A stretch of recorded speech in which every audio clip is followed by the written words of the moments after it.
ഹരേ കൃഷ്ണ. ഇപ്പം നമ്മൾ നിൽക്കുന്നത് ഏത് സ്ഥലത്തിലാണെന്ന് വെച്ചാൽ വിദ്യാനഗർ എന്ന് പറയുന്ന സ്ഥലത്തിലാണ് നിൽക്കുന്നത്.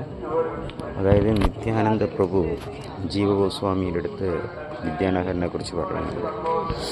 പ്രളയം സംഭവിച്ചിട്ട് ഈ പ്രളയത്തിന് ശേഷം ബ്രഹ്മാവ്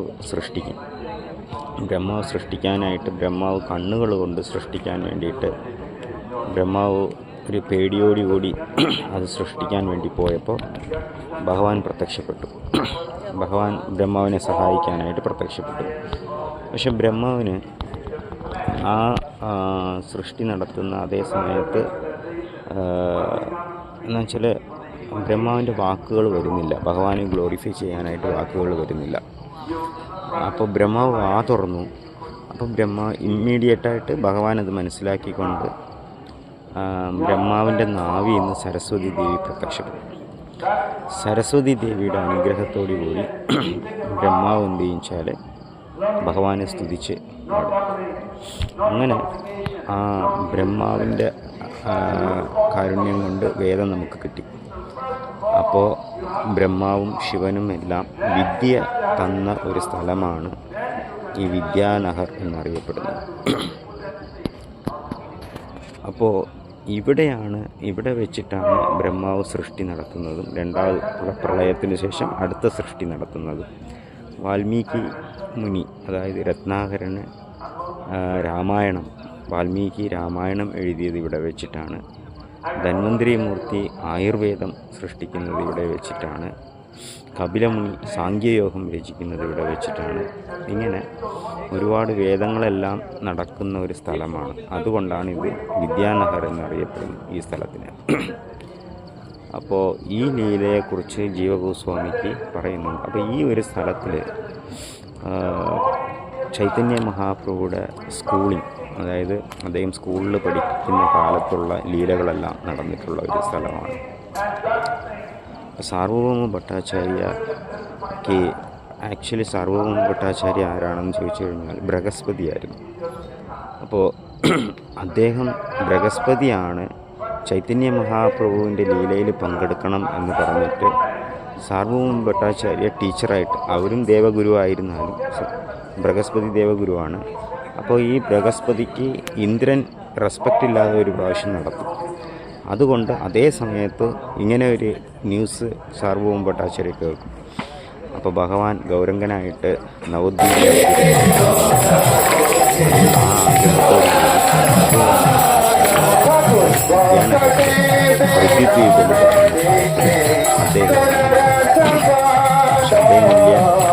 ഒരു വേദം പഠിച്ച തത്വശാസ്ത്രത്തിൽ ഇന്ത്യയിൽ അറിയപ്പെടുന്ന ഒരു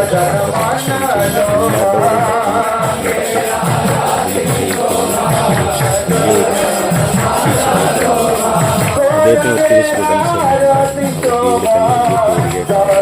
കൂടാതെ അദ്ദേഹത്തിനൊരു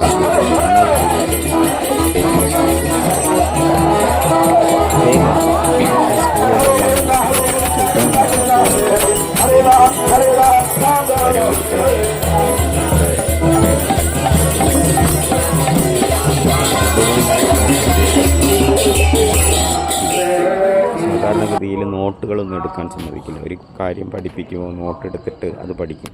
പക്ഷെ ആ ഗുരു ഒരു നോട്ടും എടുക്കാൻ സമ്മതിക്കത്തില്ല. അപ്പോൾ ആ ഗുരുവിൻ്റെ നിന്ന് പഠിക്കുക എന്ന് പറഞ്ഞാൽ വലിയ പ്രയാസമാണ്. പക്ഷെ സാർവഭൗമ ഭട്ടാചാര്യ ആ ഗുരു പറയുന്ന കാര്യം ഇമ്മീഡിയറ്റായിട്ട് മനസ്സിലാക്കിയിട്ട് അത് അപ്പം തന്നെ അത് കാണാതെ പഠിക്കുകയും അതിനെക്കുറിച്ച് കൂടുതൽ വിശദമായി പഠിക്കുകയൊക്കെ ചെയ്യും. അപ്പോൾ അത്രയും ബുദ്ധിയുള്ളൊരു വ്യക്തിയായിരുന്നു. കാരണം വേറെ ആരുമല്ല, അദ്ദേഹം ഗുരു തന്നെയാണ്, ബൃഹസ്പതി തന്നെയാണ്. ആ വ്യക്തിയാണ് ചൈതന്യ മഹാപ്രഭുവിനെ കാണുന്നതും ചൈതന്യ മഹാപ്രഭുവിനെ ഒരിക്കൽ ജഗന്നാഥ് പുരിയിൽ വെച്ച് കാണും. അപ്പോൾ ജഗന്നാഥ് പുരിയിൽ സന്യാസ ദീക്ഷ മേടിച്ചിട്ട് ചൈതന്യ മഹാപ്രഭു പെട്ടെന്ന് ഭഗവാന്റെ ജഗന്നാഥിൻ്റെ ദർശനം എടുത്തിട്ട് അങ്ങനെ ബോധം കെട്ടുകയും പ്രേമം കൊണ്ട് കൃഷ്ണ കൃഷ്ണ എന്ന് പറഞ്ഞിട്ട് ബോധം കെട്ടുകയും. അപ്പോൾ ഇദ്ദേഹം വിചാരിക്കും ഒരു സന്യാസി എന്ന് പറഞ്ഞാൽ ഒരുമാതിരി സെൻറ്റിമെൻ്റലായിട്ട് ഇങ്ങനെ റിലീജിയസ് മതപരമായിട്ട് ഇരുന്നിട്ട് കരയുക, ഡാൻസ് ചെയ്യുക, ഇതല്ല സന്യാസിയുടെ ജോലി. സന്യാസി എന്ന് പറഞ്ഞാൽ ശാസ്ത്രം പഠിക്കണം, അത് പ്രചരിപ്പിക്കണം, എന്നുള്ളതാണ് അദ്ദേഹത്തിൻ്റെ ഇത്. അപ്പോൾ ഇവിടെ സന്യാസി ഈ ചൈതന്യ മഹാപ്രഭു ഡാൻസ് ചെയ്യുന്നു, കിടന്ന് ഉരുളുന്നു, ഇതൊക്കെ കണ്ടിട്ട് ബോധം കെട്ട് കിടക്കുന്നു. പക്ഷെ ചൈതന്യ മഹാപ്രഭുവിനെ കണ്ടിട്ട് എന്തോ ഒരു ഭയങ്കര ഒരു തേജസ്സായിട്ടിരിക്കുന്നു. അപ്പോൾ അത് കണ്ടപ്പോൾ അദ്ദേഹത്തിന് മനസ്സിലായി ഇതൊരു ഓർഡിനറി വ്യക്തിയല്ല എന്ന് പറഞ്ഞിട്ട് അദ്ദേഹം അതിനെന്ത് ചെയ്യുച്ചാൽ നേരെ കൊണ്ടുപോയി ഈ ചൈതന്യ മഹാപ്രഭുവിനെ അദ്ദേഹത്തിൻ്റെ വീട്ടിൽ കൊണ്ടുപോയി ബോധം വന്നപ്പോൾ ചൈതന്യ മഹാപ്രഭുവിൻ്റെ അടുത്ത് പറഞ്ഞു, ഇത്രയും ചെറിയ കുട്ടിയാണ്, തേജസ്സായിട്ടിരിക്കുന്നു, ആരാണ് നിങ്ങളുടെ ഗുരു, എന്താ ശാസ്ത്രം, സന്യാസം സ്വീകരിച്ചുകൊണ്ട് ഡാൻസ് ആടി നടക്കുന്നു എന്നൊക്കെ ചോദിക്കും. അപ്പോൾ ചൈതന്യ മഹാപ്രഭു പറയും, എൻ്റെ ഗുരു പറഞ്ഞു എനിക്ക് ബുദ്ധിയൊന്നുമില്ല, നാമം മാത്രം ജപിച്ചാൽ മതി എന്ന് പറഞ്ഞതെന്ന് പറയും.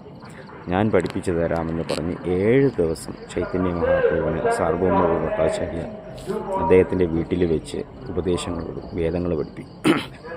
അപ്പം 7 ദിവസവും ചൈതന്യ മഹാപ്രഭു ഒന്നും മിണ്ടാതെ ഈ 7 ദിവസം കണ്ടിന്യൂസ് ആയിട്ട് കേട്ടോണ്ടിരുന്നു.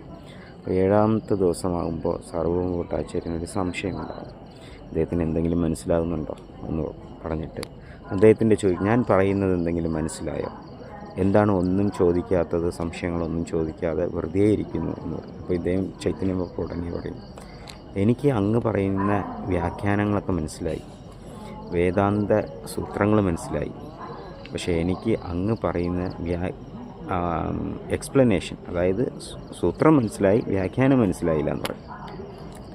അപ്പോൾ സൂത്രം അത്ര എളുപ്പത്തിൽ മനസ്സിലാക്കാൻ പറ്റില്ല, പക്ഷെ അത് മനസ്സിലായി എന്ന് പറയുന്നുണ്ട്.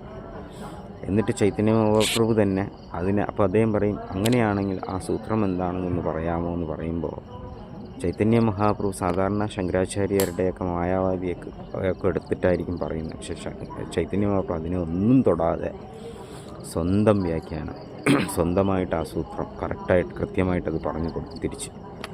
അപ്പം മനസ്സിലാകും ഈ കുട്ടി, ഈ സന്യാസി, 24 വയസ്സായ ഈ സന്യാസി എന്ന് പറയുന്ന ഒരു ഓർഡിനറി വ്യക്തിയല്ല എന്ന് പറഞ്ഞ് അദ്ദേഹം മനസ്സിലാക്കിക്കൊണ്ട് അത് ഭഗവാനാണെന്ന് പിന്നീട് മനസ്സിലാക്കിയിട്ട് ചൈതന്യ മഹാപ്രഭുവിനെക്കുറിച്ച് 100 ശ്ലോക രചിക്കും. ചൈതന്യ മഹാപ്രഭു സാക്ഷാത് ഭഗവാനാണ് എന്ന് പറഞ്ഞിട്ട്. അപ്പോൾ ചൈതന്യ മഹാപ്രഭു അതിനെല്ലാം നെഗ്ലക്റ്റ് ചെയ്യും, അതിൽ ആവശ്യമില്ല എന്ന് പറയും. എന്നിട്ട് അതിൽ 1-2 ശ്ലോകം മാത്രം ഇപ്പോഴും നമ്മളത് യൂസ് ചെയ്യാറുണ്ട്. വൈരാഗ്യ വിദ്യ നിജഭക്തി യോഗ എന്നൊക്കെ പറയുന്ന ആ ശ്ലോക നമ്മളിപ്പോഴും സാർവഭൗമ ഭട്ടാചാര്യ രചിച്ച ആ ശ്ലോക നമ്മളിപ്പോഴും യൂസ് ചെയ്യാറുണ്ട്. അപ്പോൾ ഈ ലീലകളെല്ലാം നടന്നത് ഈ ഋതുദ്വീപ് എന്ന് പറയുന്ന വിദ്യാനഗറിൽ വെച്ചാണ് ഇതെല്ലാം നടന്നത്. അപ്പോൾ ഇന്ന് ഒത്തിരി ഭക്തന്മാരും സന്യാസിമാരും ഒക്കെ വന്നിരുന്നു. അവരുടെ അസോസിയേഷനൊക്കെ ഈ സന്യാസിമാർ ജീവിതം മുഴുവനും അവർ ഭഗവാന് വേണ്ടി മാറ്റിവെച്ചതാണ്. അപ്പോൾ അവരുടെ ഒരു അസോസിയേഷൻ എടുക്കുക നവദ്വീപിൽ വന്നിട്ടെന്ന് പറയുമ്പോൾ അതിൽ പരം ഒരു ഭാഗ്യമില്ല. ഈ ദ്വീപിൽ വന്ന് നമ്മൾ ഗൗരംഗന ദർശനമെടുക്കുന്നതിൽ കൂടെ നമ്മുടെ എന്താ പറയുക ഇഗ്നറൻസ്, അറിവില്ലായ്മ പൂർണ്ണമായിട്ട് മാറും. അവിടെ വന്ന് മനസ്സിലാകുന്നു. ഈ ദ്വീപിൽ വന്നാൽ തന്നെ നമ്മുടെ ഇഗ്നറൻസ് എല്ലാം മാറും എന്ന് ഈ ശാസ്ത്രത്തിൽ പറയുന്നുണ്ട്. അത്രയും വളരെ പ്രാധാന്യമുള്ള ഒരു സ്ഥലമാണ് ഈ നവദ്വീപിൽ. ഈ ഓരോ ദ്വീപിലും 9 ദ്വീപിലും ഒരു ദിവസം അവിടെ താമസിച്ചാൽ തന്നെ നമ്മുടെ ജന്മം, എത്രയോ ജന്മം, 84 ലക്ഷം ജീവജാലങ്ങൾ കഴിഞ്ഞ് നമ്മൾ ജനിക്കുന്ന ആ ജന്മം തന്നെ പവിത്രമാകും, തിരിച്ച് ഭഗവാന്റെ അടുത്ത് എത്താൻ സാധിക്കും എന്ന് നവദ്വീപ മഹാത്മ്യത്തിലൊക്കെ പറയുന്നുണ്ട്. സോ വലിയൊരു ഭാഗ്യമാണ് ഇതുവരെ കംപ്ലീറ്റ് ചെയ്യാൻ സാധിച്ചു. ഇനിയും ഒരു 3 ദിവസം കൂടെ നവദ്വീപ് മണ്ഡലം പരിക്രമം കംപ്ലീറ്റ് ചെയ്യാൻ ഇരിപ്പുണ്ട്. Thank you. ഹരേ കൃഷ്ണ.